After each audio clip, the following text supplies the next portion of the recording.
Senhor presidente, senador Mozarildo Cavalcante, senhores senadores, senadoras, companheiros e companheiras. Senhor presidente, na sexta-feira da semana passada, durante a sessão da manhã, eu ainda vim aqui ao plenário para participar da sessão não deliberativa e falei que naquele momento estava me deslocando para a cidade de São Paulo a fim de participar de uma reunião com os membros, não a diretoria, mas os membros do CGI, que é o Conselho de Gestão da Internet no Brasil. E lá, senhor presidente, eu fui recebida, primeiro, assim, eu percebi com muito entusiasmo por todos os conselheiros que veem na possibilidade do parlamento contribuir nessa luta algo grandioso, algo fenomenal. Eu poderia aqui citar o nome de todos os conselheiros, mas quero cumprimentar a todos, cumprimentando o seu secretário-geral, secretário executivo, Dr. Glaser, Helmut Glaser. Tive com eles todos em reunião algumas horas, debatendo, obviamente, o assunto principal, que é o Amazon, que eu vou voltar a tratar aqui dessa tribuna, mas discutimos uma série de outras questões ligadas à internet. Questões importantes em relação ao trabalho que o Conselho, o CGI, desenvolve e quais os seus pleitos em relação a essa área. Mas o assunto principal lá, senhor presidente, é o assunto do pedido da empresa americana Amazon para ter o registro, e se assim conseguir, será exclusivo, do nome genérico Amazon. E a nossa posição, a posição oficial do governo brasileiro, assim como a posição oficial do governo dos demais 7 países que compõem a Amazônia Global, é contrária a esse pedido, se manifesta contrário ao pedido de domínio exclusivo do termo Amazon pela empresa Amazon, empresa norte-americana. E, senhor presidente, eu pude, durante a reunião, tomar conhecimento mais detalhado do processo que se arrasta já há algum tempo, porque dentro do ICANN, que é o instituto que é responsável internacionalmente por conceder a licença para nomes e números na internet, e nomes genéricos eu aqui me refiro, essa matéria ainda será decidida por esse instituto internacionalmente. Agora, esse instituto, senhor presidente, é uma empresa sem fins lucrativos, tudo bem, mas americana. É ela que decide acerca da concessão das denominações genéricas para a internet. É óbvio que, até agora, todo o histórico da ICANN é de ouvir os órgãos auxiliares. E a ICANN, ela possui 3 órgãos auxiliares, entre aquele que cuida de países, entre eles aqueles que cuidam de países, senhor presidente. E importante destacar que a ICANN, mesmo sendo americana, tem levado muito em consideração a opinião desses 3 órgãos de assessoria que giram em torno da ICANN. Um desses órgãos de assessoramento é o GAC. O GAC, senhor presidente, vem a ser o órgão de assessoramento que defende os interesses de nações, de países e de regiões. E há algum tempo já, o GAC aprovou uma resolução internacionalmente dizendo na necessidade de se proteger nomes de países, nomes de cidades e até nomes de regiões. Essa foi uma resolução genérica aprovada pelo GAC, que, repito, é o órgão auxiliar, é o órgão, não diria auxiliar, mas é o órgão consultor da ICANN. E dentro desse espírito, desse aspecto, entendemos todos nós que o termo Amazon está protegido, estaria protegido e que não haveria possibilidade do ICANN conceder essa denominação genérica a uma empresa privada, visto que o nome Amazon está diretamente ligado a 7 países, e não só uma região, mas uma região que tem em si povos indígenas, tem uma cultura, tem uma tradição. E nós temos aqui, além de mim, mais 2 outros senadores da região norte da Amazônia. Senador Mozarildo, que já debatemos sobre o assunto na sexta-feira passada, e o senador Aníbal, que vem lá do estado do Acre. Então, o que nós conversamos a respeito do processo que se desenvolve no âmbito do ICANN, da ICANN, é que a empresa Amazon.com, empresa americana, ela se defende dizendo o seguinte, que a denominação Amazon não tem nada a ver com a Amazônia. Errado, ela não faltou com a verdade perante a direção do ICANN, porque lendo todo o histórico da empresa Amazon, a bibliografia do seu criador, nós vamos encontrar rapidamente que foi exatamente a região amazônica que inspirou aquele empresário competente, temos que reconhecer, mas que inspirou aquele empresário de colocar o nome Amazon na sua empresa, que hoje é uma empresa conhecida no mundo inteiro, não só pela comercialização de livros, não é, mas pela comercialização de vários produtos. Ou seja, ela própria descobriu-se na defesa daqueles que são contrários à concessão do termo genérico Amazon para a empresa Amazon, já levantaram todos os dados e descobriram isso. Então, senhor presidente, a conclusão que nós chegamos é que não basta o envolvimento do poder executivo nessa questão. Não basta o país, enquanto governo representando uma nação, e isso já foi feito, dizer-se contrário a essa medida. É preciso que façamos uma mobilização no parlamento brasileiro, senador Mozarildo, mas é preciso que façamos uma mobilização, senador Aníbal, na própria internet, envolver o povo da nossa região, envolver o povo brasileiro. E já está em curso a formatação de uma petição que, a princípio, foi elaborada pelo IDEC. O IDEC tem assento também no CGI, no Conselho Gestor da Internet no Brasil. O IDEC já abriu esse sítio na internet para que façamos a petição e que as pessoas possam votar.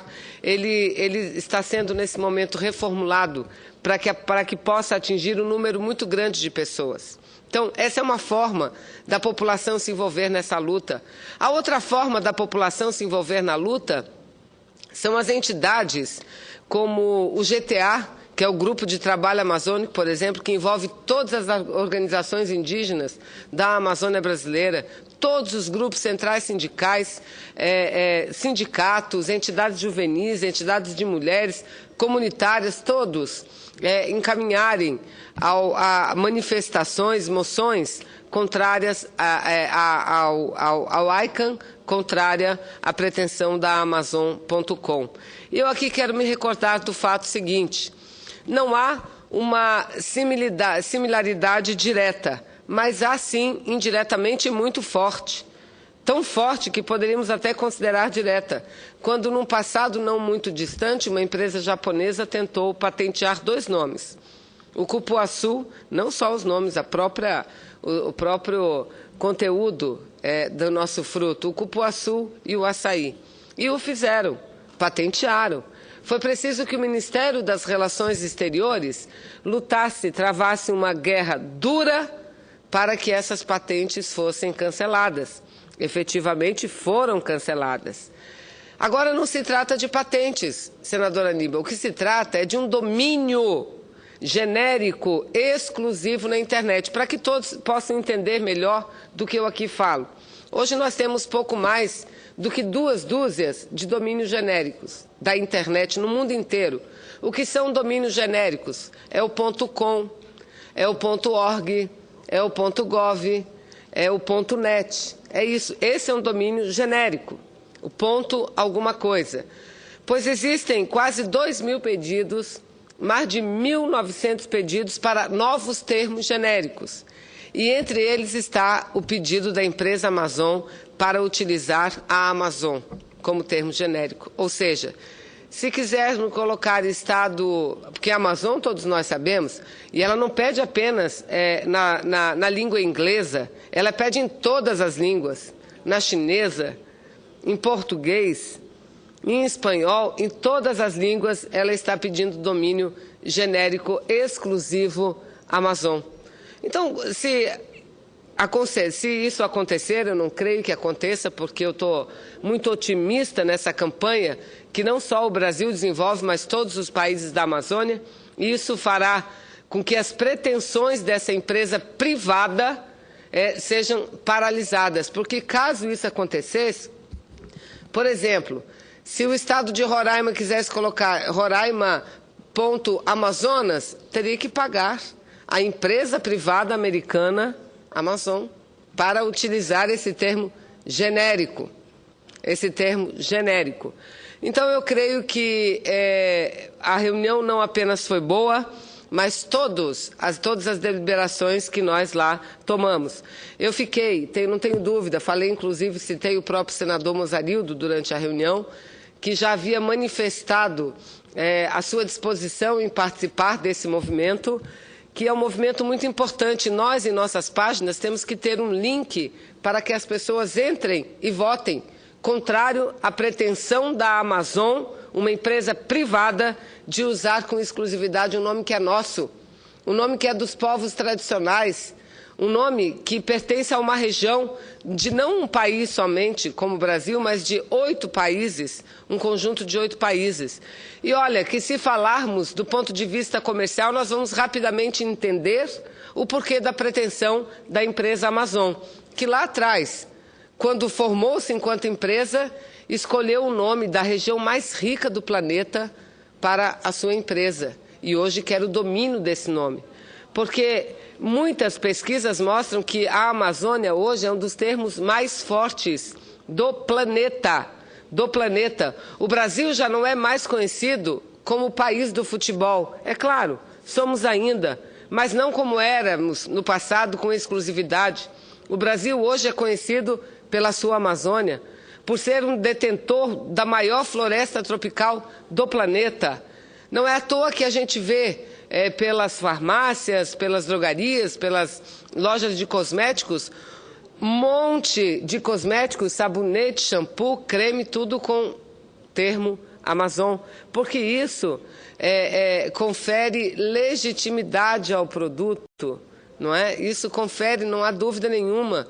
Então, do ponto de vista comercial, o que a empresa Amazon quer, como diz no linguajar popular, é fazer um gol de placa. Entretanto, ela não pode fazer um gol de placa utilizando uma denominação que é nossa, utilizando um nome que é dos brasileiros, que é dos colombianos, que é dos venezuelanos, que é da Bolívia, enfim, dos 8 países que compõem a Amazônia Global. No dia 3 de maio, numa reunião no Equador, os 8 chanceleres, os 8 ministros de Relações Exteriores dos países amazônicos assinaram uma carta encaminhada já ao ICANN, se posicionando contrário a essa medida. O próprio CGI já tem um manifesto também posicionando-se contrária a essa iniciativa, a essa tentativa. Mas é preciso, repito, é preciso que no Brasil desenvolvamos um grande movimento e um movimento popular em defesa da terminologia da nossa região e não permitir que os interesses de uma empresa privada se sobreponham aos interesses de 8 nações do planeta, inclusive o Brasil.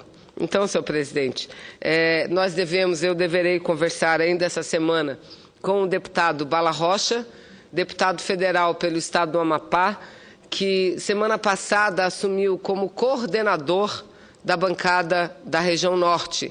E tenho certeza absoluta que nós do Senado, a Câmara dos Deputados, nós seremos capazes, sim, de contribuir para que esse movimento de entidades, esse movimento da própria população aconteça e nós tenhamos vitória nessa próxima reunião da ICANN. E vai acontecer uma reunião importante agora, em meados do mês de julho, na África do Sul.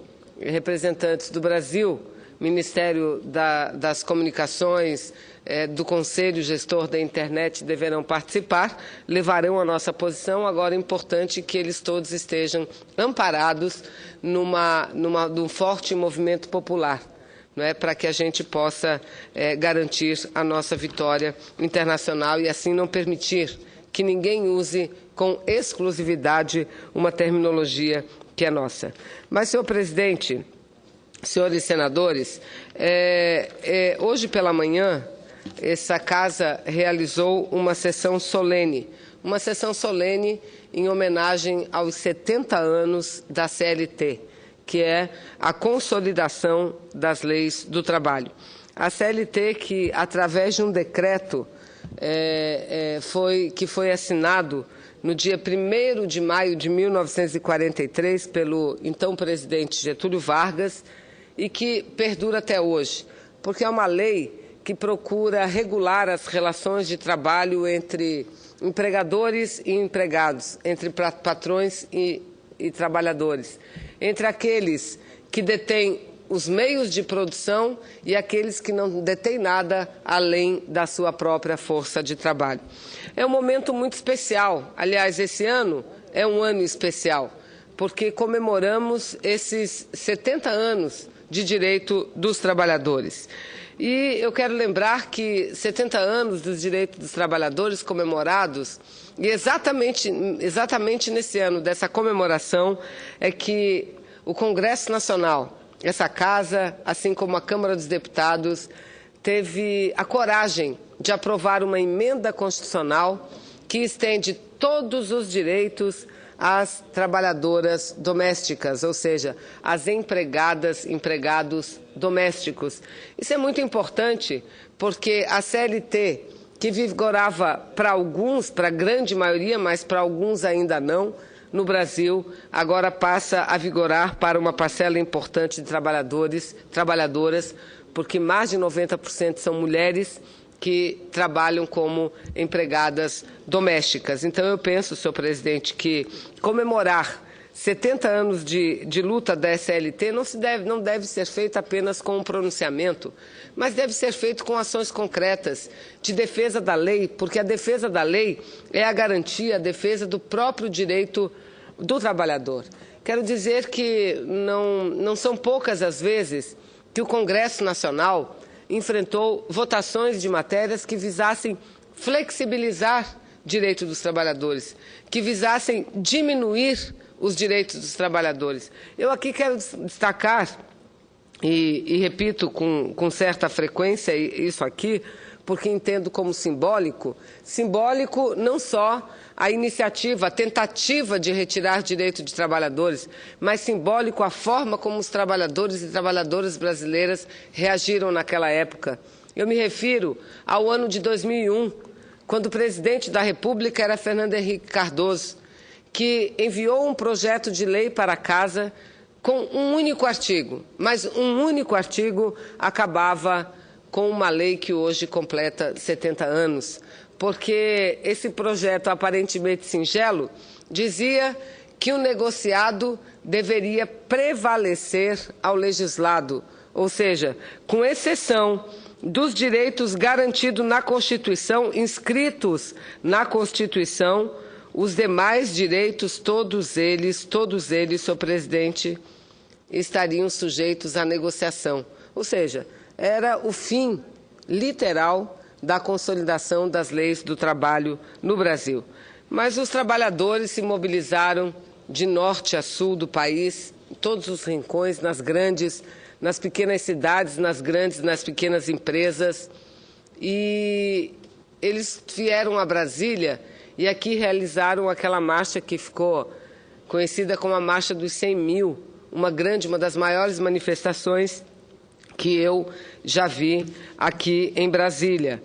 E foi essa manifestação, não tenho dúvida nenhuma, assim como a manifestação de muitos parlamentares, deputadas, deputados, senadores e senadoras, alguns até que participavam do bloco de apoiamento ao governo federal da época, repito, do ex-presidente Fernando Henrique Cardoso, muitos se manifestaram contrários. E nós conseguimos não só defender a CLT, mas mantê-la da forma como está hoje. Foi, portanto, uma dura batalha.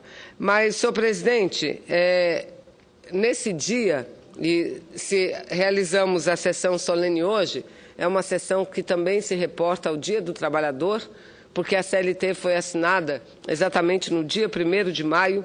Eu quero aqui, antes de encerrar o meu pronunciamento, dizer que, além da defesa permanente da CLT, eu me alinho, meu partido, o PCdoB, à luta dos trabalhadores. E hoje, a principal pauta dos trabalhadores brasileiros se concentram em algumas 5 ou 6 reivindicações. A primeira delas é a diminuição da jornada de trabalho para 40 horas semanais. Dizem os patrões que, se isso acontecer, o custo Brasil vai ampliar. O custo Brasil não é o custo do trabalhador. Se formos ver a participação da folha ou do trabalhador em todos os gastos de uma empresa, na composição de gastos, a gente vai ver que esse percentual é muito pequeno ainda. E um trabalhador que tem uma jornada menor, menos exaustiva, é um trabalhador mais bem preparado, é um trabalhador mais bem qualificado. Então, essa é uma bandeira muito importante. Lembrando que a PEC de autoria dos senadores, que à época eram deputados, senador Paim e senador Inácio Arruda, do meu partido, já está pronta para ser votada no plenário da Câmara dos Deputados. Outro projeto defendido é a igualdade de oportunidade no mercado de trabalho entre homens e mulheres. Também tem um projeto pronto para ser votado no plenário da Câmara, importante nesse sentido, que garante, de fato, a não discriminação da mulher no mundo do trabalho. Que, apesar de ser crime, isso previsto em lei, mas muito ocorre ainda em nosso país. A política de valorização dos aposentados é uma bandeira hoje do movimento sindical dos trabalhadores brasileiros, assim como a regulamentação, a ratificação das convenções 151 da OIT e 158. A Convenção 151 trata do direito dos servidores públicos, do direito à negociação coletiva, do direito à data básica. Essa é a Convenção 151. E a Convenção 158 trata da proteção ao trabalho para o trabalhador, trata da demissão injustificada. Essa convenção tem recebido muitas resistências na Câmara dos Deputados, mas creio também que uma grande mobilização de homens e mulheres brasileiros trabalhadores no sentido de defender essa convenção, o Brasil terá condições de regulamentá-la a fim de que ela se torne lei aqui no próprio país. E, por fim, eu quero dizer que essa semana, o final de semana em especial, há muitas matérias em vários jornais brasileiros, senador Wellington, que mostram a evolução do nosso país. Mostram, por exemplo, que o grande crescimento de empresas no Brasil nesse último trimestre foi das MEIs, que são as microempresas individuais, os microempreendedores individuais. Eles são responsáveis por em torno de 90% de todas as novas empresas criadas no Brasil nesse último trimestre. Como é bom chegar aqui e falar dessa matéria, porque até ontem eram pessoas que viviam por conta própria, mototaxista, manicure, cabeleireira individual, vendedora de roupas, de cosméticos, de porta em porta, enfim, uma gama de borracheiro, de trabalhadores e trabalhadoras brasileiros que não tinham qualquer amparo na legislação trabalhista do Brasil, tampouco na legislação previdenciária. Hoje eles têm essa cobertura, porque se transformar no microempreendedor individual é muito acessível a qualquer um desse trabalhador ou dessa trabalhadora.